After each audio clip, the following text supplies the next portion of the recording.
Well, I tackled the Dragon Link again. A nice user told me he really wanted to help and that I should go up on RC groups and put in another post. So I did this morning when I first got up, and then through the day I've been working on this. I had to dig the receiver out to get to the connector on the back to remove the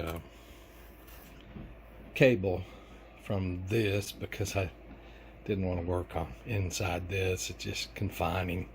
I broke the bottom out of my equipment tray. I'm going to have to fix before I fly it, but that's no big deal.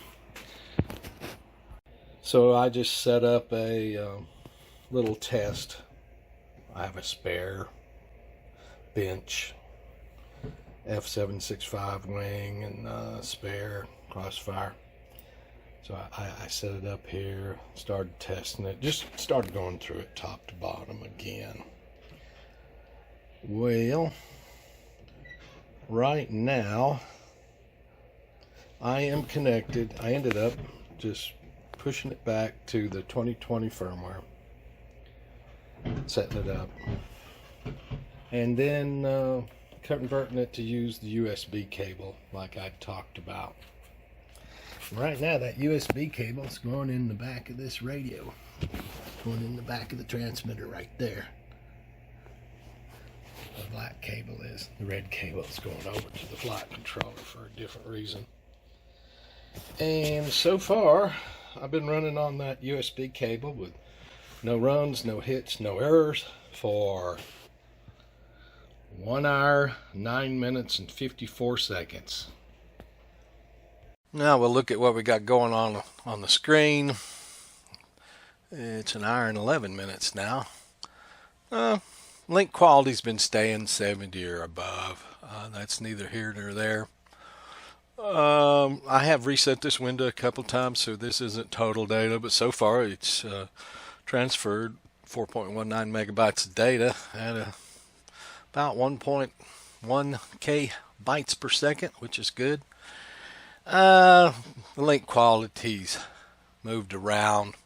As you can see, it's transferred 138,000 packets at this time. 10,000 packets have been lost, so over an hour of connection. Now, like I say, I did reset it a couple times right here. Right now it's uploaded 92k. Not as much upload as course of download. So I'm going to reset it again here, because the max time between packets is very important to anyone. 830 milliseconds. Okay, so it's less than a second.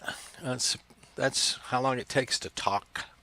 Perhaps if your radio fails in your hand and you want to invoke a return to launch by coming over here and setting a mode, which I'm actually going to set manual mode just for kicks and grins. Oops. There we go. So I'm going to hit reset again here. That'll knock that back down. Knocks all these back down to 0. Resets all of this, packet loss, all that good stuff. But you can see right now the milliseconds between packets back down to 200, but 800 is still not bad. That's all in milliseconds. If it was 1 second and I wanted to go in here and hit actions, return to launch, it's not going to take that long. You can see this turns red while it's working on the action. Oops, there you go. It takes it a second to react to it, but not me, as really as far as me invoking it. But anyway, that's neither here nor there. Go back and look at that just a second again. It's generally stayed above 1k bytes per second, which is wonderful. This is on the bench in the basement. And, if I come over here, look at the radios right now. Yaw to the left, there you go. Yaw to the right. My radio is transmitting to the receiver. The receiver's telling the flight controller to yaw to the left. Flight controller's passing that back down to this mission planner as Mavlink data to display that movement in this little bar to me. Elsewise, it would not. You would not see it. So that pretty much tells me 100% my Wi-Fi module just doesn't work worth a hoot. Towards that end, I fully understand that there are several firmwares for that, and perhaps even flashing the same firmware that's on it back onto it would be a fix. I was looking through some of my old stuff today to remember and what I had done with Dragon Link, and I came across this. So I'm pretty sure in the past, because this is a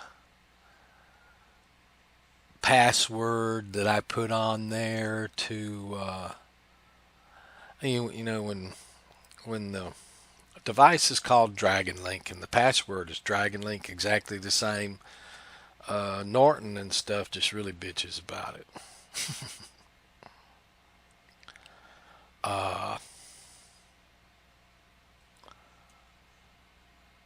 I've also taken Norton off my computers and tested the Wi-Fi connection, and it still drops. So I did this to keep it from bitching when I connected to the Dragon Link. So on the first transmitter, because just nothing worked with that one. And you see I used UDP instead of TCP. I think Bonafide Pirate might have made mention of it in another thread today, that when you set it up that way and you open Mission Planner, if you had been UDP the last connection, it'll attempt to do that on startup, and if it's there, it'll just, you open Mission Planner and it connects.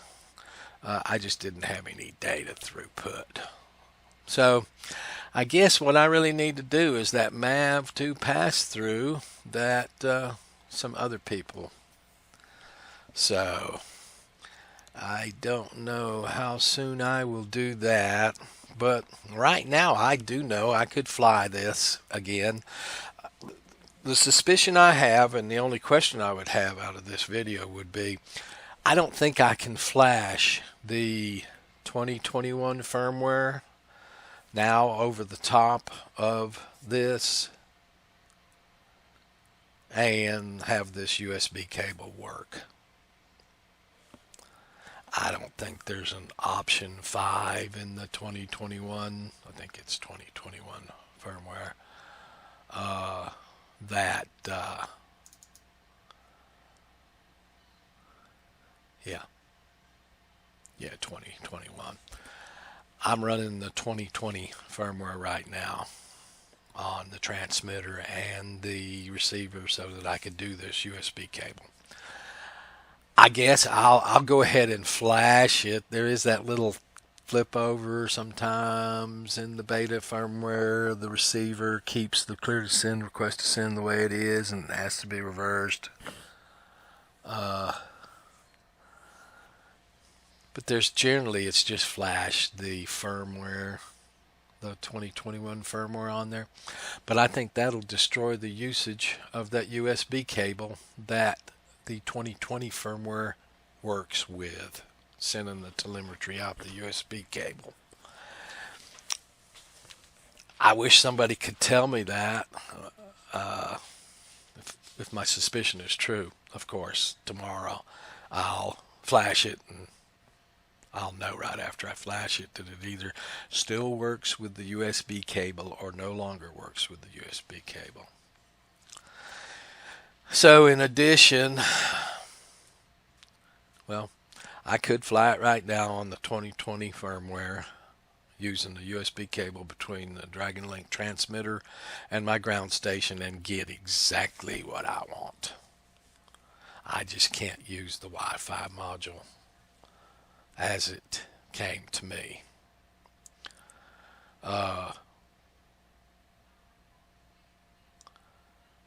So it just makes sense. I don't use anything. I do use CRSF on most everywhere I can, between the radio and the transmitter and between the receiver and the flight controllers when I can. There's a subset of Mavlink data that's transferable in CRSF. I do use the CRSF just for latency and other reasons, but I do use it also to get link quality back to my radio, so I can do some scripts and stuff and have it tell me when I'm getting out of range. My link quality's going down. I'll get a verbal warning on my radio. I just haven't done most of that. RSSI with the non-Dragon links. I can get my OSDs, but so far link quality's eluded me with the Ardu plain Maytech 765 and H743 wing flight controllers. So basically, I don't really want any of the Yahoo stuff to my radio, but I am, because I am using CRSF for latency and range, whatever. I am using the link quality. That's all. I could care less what comes in my radio.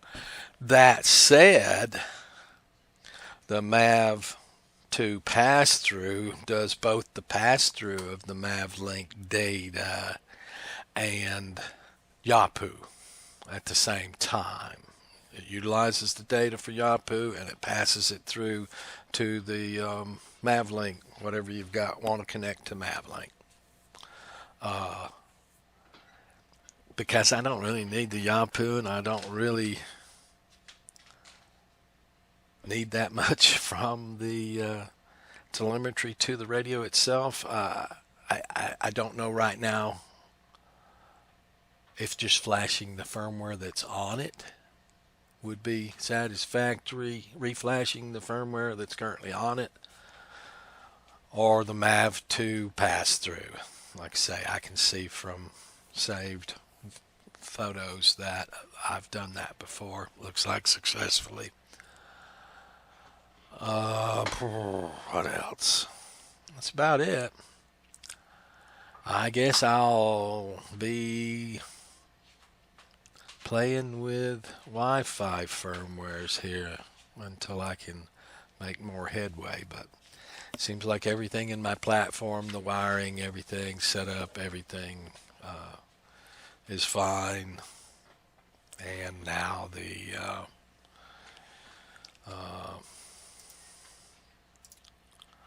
mission planner, Mavlink connection to mission planner has been running for 1 hour, 24 minutes and 37 seconds. You see that's creeping back up a little bit. That's the max. You know, if it's back down to 200 right now, this isn't going to reset. It's going to stay at whatever the highest one was. I'm still at 93. I suspect range will be fine on this. So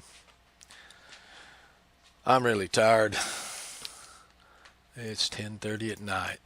I've been at it most of the day. Have a good one. Thank everyone involved.